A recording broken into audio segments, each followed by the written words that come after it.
So mga par, halos 4 na buwan na lang nga po bago mangyari ang pinakamalaking laban sa Japan, ang sagupaan sa pagitan ni Naoya Inoue kalaban si Junto Nakatani para sa Super Bantamweight Undisputed Title Fight. Kung saan mga idol, ngayon pa lang nga po tilabuo ng game plan ng kampo ni Junto Boy para ma-upset si Inoue sa bakbakan. Sa naging panayam kasi mga idol ni Rudy Hernandez, ang tumatayong head trainer ni Junto Nakatani, sinabi nito mga idol na hindi daw sila nababahala sa laban kay Inoue dahil meron daw sila isang solid na game plan para lamang kay Inoue. Malaki ang tiwala ni Hernandez mga idol na hindi daw mananalo ang kanyang alaga via knockout, bagkus tatalunin daw nila si Inoue via decision lamang. Sa laban na daw to mga idol, hindi sila maghahabol ng knockout, mananalo daw sila sa isang matalinong paraan. Hindi naman direktang sinabi ni Hernandez mga idol ang strategy nila sa laban kay Inoue, pero halata naman mga idol na magkikipaglaban sila kay Inoue na malayuan sa bakbakan. Gagamitin itong advantage na Nakatani sa haba ng kamay at tangkad para ma-upset itong si Inoue. Ito talagang pinakamagandang plano ng 3 Division champion na si Junto Boy. Mas malakas ito mga idol kapag distance fighting ang bakbakan. Hihintayin lang nito si Inoue na manggigil. Kapag pumasok saka ito aatake.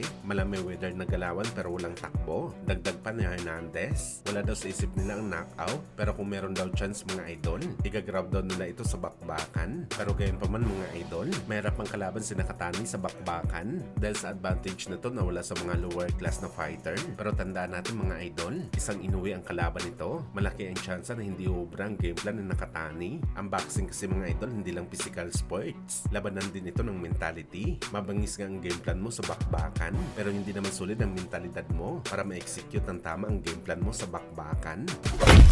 Sa kabilang banda naman mga idol, nanggigil nga po si Robert Garcia matapos ito tanungin ulit kung alin ba ang record sa pagitan ng ating pambansang kamao Manny Pacquiao at Floyd Mayweather Jr. ang pinakamalupit na record. 8th Division champion ba? O di kaya 50 wins 0 loss? Kung saan hindi na nga nagdalawang isip sa Robert Garcia mga idol, at always daw nito sasabihin sa lahat na mahirap talaga i-break ang record ni Manny Pacquiao na 8th Division champion. Tiyanta nito mga idol, baka paglipas daw ng 1,000 years sa boxing, hindi pa rin daw mabibreak ang record ni Pacman. 8th Division champion pa lang daw yan mga idol. Paano pa daw ang 5th Division lineal champion at ang 4 decade champion na imposible din makuha dahil kailangan mo maging kampiyon sa boxing sports na hindi bababa sa 40 anyos ang edad mo. Sa katunayan nito mga idol, sobra-sobra na daw ang record na nagawa ni Pacman sa boxing, pero ang 50 wins 0 loss daw ni Floyd, napakadali lang daw ito mabreak sa bakbakan. Baka sa loob ng 5 taon daw mga idol, meron na makabreak sa record ni Floyd dahil maraming undefeated ngayon sa boxing sports. At dati pa naman daw na break ito mga idol ng mga old school na boxer,